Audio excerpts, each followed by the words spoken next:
Ito si Shai Gilgeous-Alexander, ang nagpakilalang ultimate fan ni Kobe. Si Kobe ay si Michael Jordan, parang nasa steroids lang. Siya ang nagbabalik ng Mamba mentality sa basketball. Masarap talunin si LeBron? Masarap talunin ang lahat, bro. Sa ngayon, siya ang nangunguna sa liga sa total points. Siya ang nangunguna sa liga sa free throws. Siya ang nangunguna sa liga sa win shares. Siya ang nangunguna sa liga sa defensive box plus-minus. Siya ang nangunguna sa liga sa defensive win shares. Sa madaling salita, si Shai ay isang halimaw sa basketball. Upang maintindihan ang psikolohiya ng certified killer na ito sa loob ng court, dapat mong malaman na hindi niya kailanman itinuring na mataas si LeBron. Gusto ko ang laro niya, pero hindi ko talaga siya nagustuhan. Para sa akin, noong bata pa ako, parang sobrang athletic lang siya. Hindi ako ganon. Siya ay 6'8" at sobrang lakas, at hindi rin ako ganon. Pero iginagalang ko yon. Ako ay palaging Kobe person. Yeah, ako rin. Papatayin kita gamit ang skill.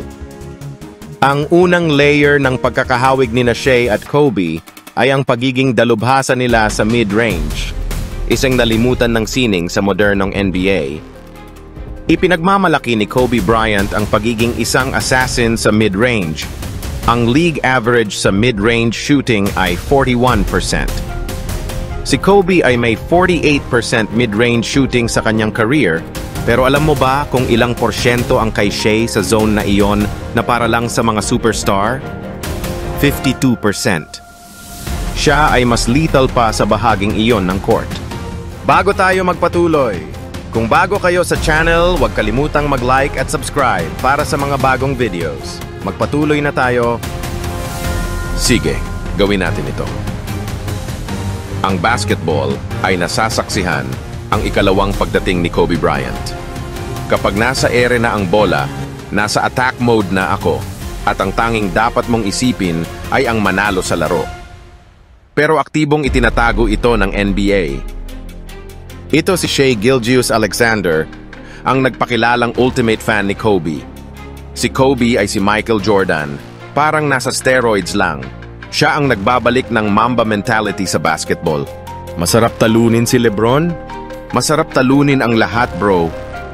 Ang ginagawa ng taong ito sa loob ng court ay hindi ka panipaniwala. Matagal na mula noong huling nakakita tayo ng ganito. Noong si Kobe Bryant ay buhay pa at nagsusuot ng kanyang sapatos.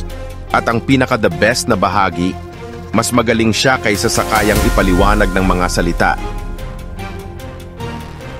Noong nakaraang taon, si Shai ay naging runner-up sa MVP voting. Pumangalawa lang sa pinakamahusay na manlalaro sa buong Milky Way Galaxy, si Nikola Jokic. Pero ngayong taon, itinodo niya ito sa isang halos walang kapantay na antas.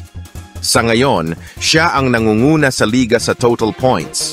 Siya ang nangunguna sa liga sa free throws. Siya ang nangunguna sa liga sa win shares. Siya ang nangunguna sa liga sa defensive box plus-minus. Siya ang nangunguna sa liga sa defensive win shares. Sa madaling salita, si Shai ay isang halimaw sa basketball.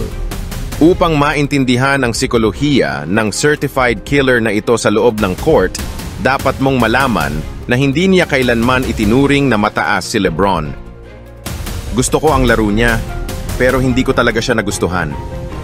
Para sa akin, noong bata pa ako, parang sobrang athletic lang siya. Hindi ako ganon. Siya ay 6'8" at sobrang lakas, at hindi rin ako ganon. Pero iginagalang ko yon. Ako ay palaging Kobe person. Yeah, ako rin. Papatayin kita gamit ang skill. Salamat sa kanyang malambot na handling, bigla ang pagbabago ng bilis at perpektong footwork.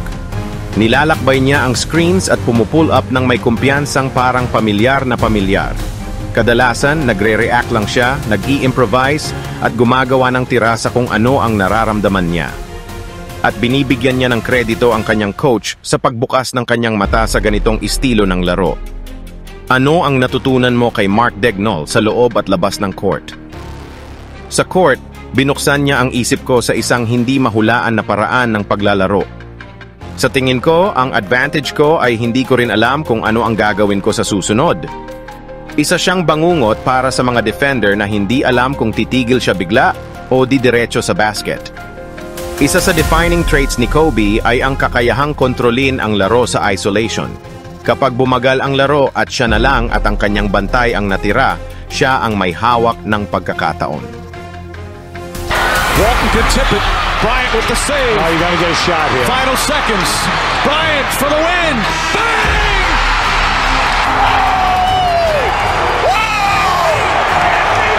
Si Shea, galing siya sa parehong hulma. Ang kanyang isolation scoring ay hindi flashy. Hindi ito tungkol sa magagarang crossovers o malulupit na tira. Ito ay tungkol sa pagbabasa ng depensa. SGA on the bench. Now he's back in. Going to work on Reed. Hesitate. Hinahanap ang kahinaan at inaatake ito ng may katumpakan. Ang kanyang signature rope-a-dope move, kung saan niloloko niya ang depensa sa isang pakiramdam ng control bago biglang bumilis, ay isang perpektong halimbawa. Quickly, then hit! He's got him to slow him down as Shea elevates to the rim. In what has been another high entertainment value game, Shea bounces, left hand, what a scoop and score! And then Shea continues the shot! Si Shea ay palaging isang hakbang sa unahan, tulad ni Kobe. Sinusubukan ng mga defender na harangan ang kanyang drive. Hihinto siya bigla at papasok ang mid-range jumper. Inside. Shea, Daniels on him, tough fadeaway. What a shot from SGA. Kapag lumayo sila, pupukulin niya ng smooth pull-up jumper. From each other. Out of the picture.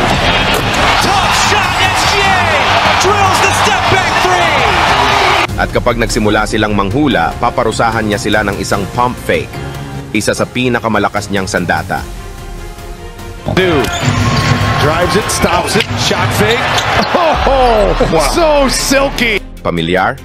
Dapat lang. Ngunit hindi dito natatapos ang pagkakahawig nila.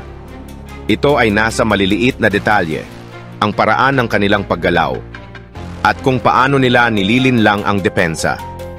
Kapag inulit mong panoorin si Kobe, makikita mo ang isang masterclass sa pivoting, spinning, at pag-iwas sa depensa. Utah came back to down 0-2 last year. To Houston in the first round. Bryant, blast for himself. Yes, he did. That was sensation. Ngayon, tingnan mo si SGA. Good that time. Shea, step back shot. SGA buries one from deep. Ang kanyang footwork ay isang obra maestra. Subtle na peke, matalim na pag-pivot, at makinis na pag-spin na nagpapanatili sa mga tagapagtanggol na hindi alam kung ano ang susunod na mangyayari. Iniisip mo ba ang basketball bilang isang anyo ng sining? Bilang iyong sining? Siyempre. Lalo na ngayon na sobrang malikhain ang laro. Karamihan dito ay pakiramdam lang. Kapag hinarangan ako ng isang kalaban, gumagawa ako ng isang galaw. Kapag hinarangan niya ulit ako, gagawa ako ng panibagong galaw. May isang bagay na masaya at mahusay na nangyayari. Stops on a dime, Shea knocks it down. Idagdag mo pa ang kanyang taas na 6'6". By the way, si Kobe ay pareho rin ng taas. Nakakamanghang balanse. At isang ika-6 na pandama para mahulaan ang kilos ng kanyang mga kalaban. At mayroon kang isang manlalaro na ginagawang isang hindi malulutas na palaisipan ang bawat drive para sa sino mang susubok humarang sa kanya. At pagkatapos, parang madali ka lang nakakapunta sa mga paborito mong spot buong gabi.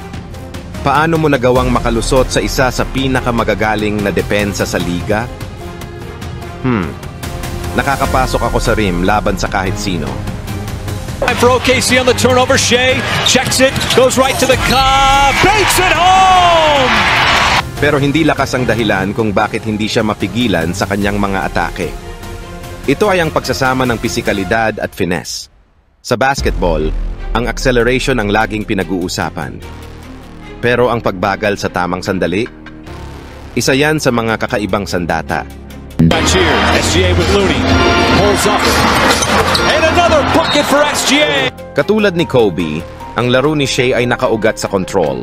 Siya ang nangunguna sa liga sa drives per game, na may average na higit sa 21.2 bawat gabi.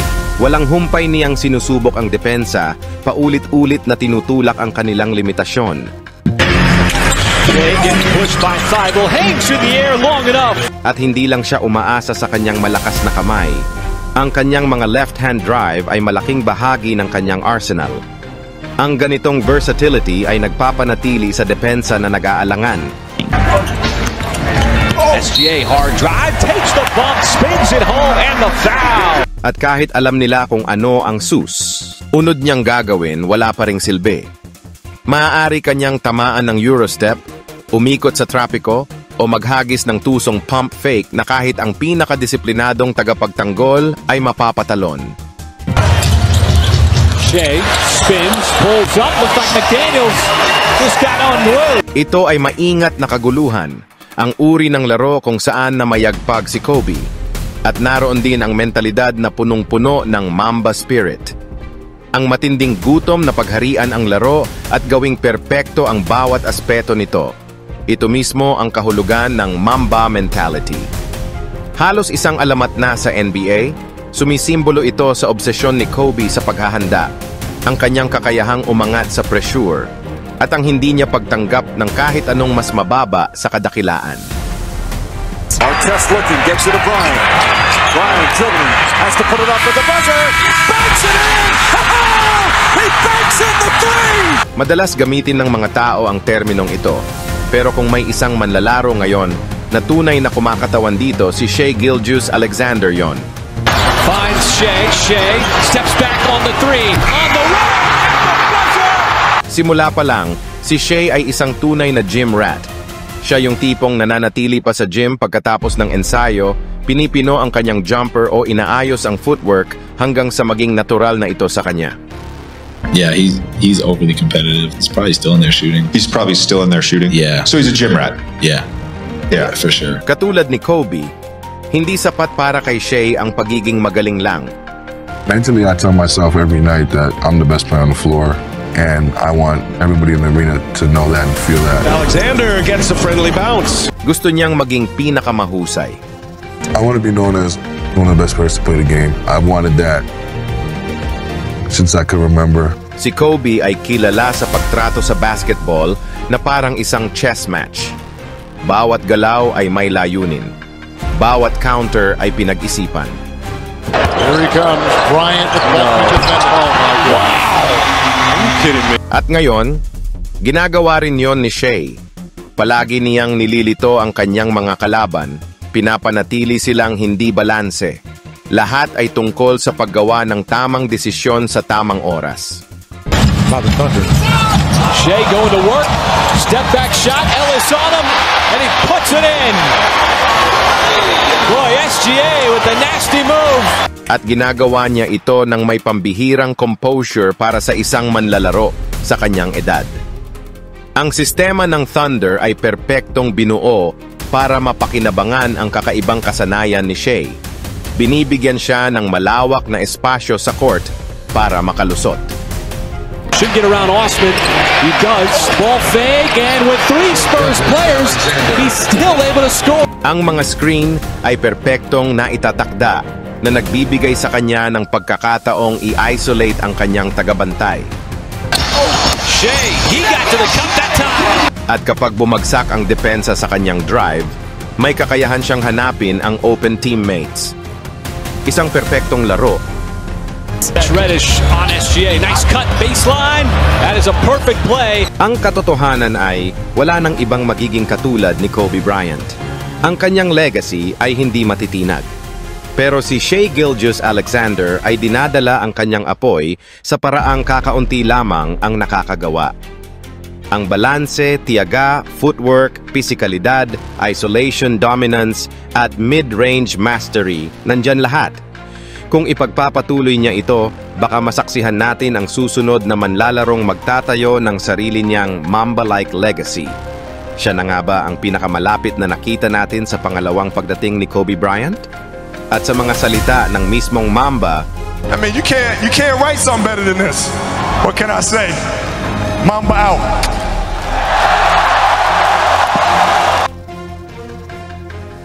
ang unang layer ng pagkakahawig ni Shai at Kobe ay ang pagiging dalubhasa nila sa mid-range, isang nalimutan ng sining sa modernong NBA. Ipinagmamalaki ni Kobe Bryant ang pagiging isang assassin sa mid-range. Ang league average sa mid-range shooting ay 41%. Si Kobe ay may 48% mid-range shooting sa kanyang career, pero alam mo ba kung ilang porsyento ang kay Shea sa zone na iyon na para lang sa mga superstar? 52%. Siya ay mas lethal pa sa bahaging iyon ng court. Salamat sa panonood. Kung nagustuhan nyo ang video, huwag kalimutang mag-like at subscribe para sa mga bagong videos. God bless sa lahat.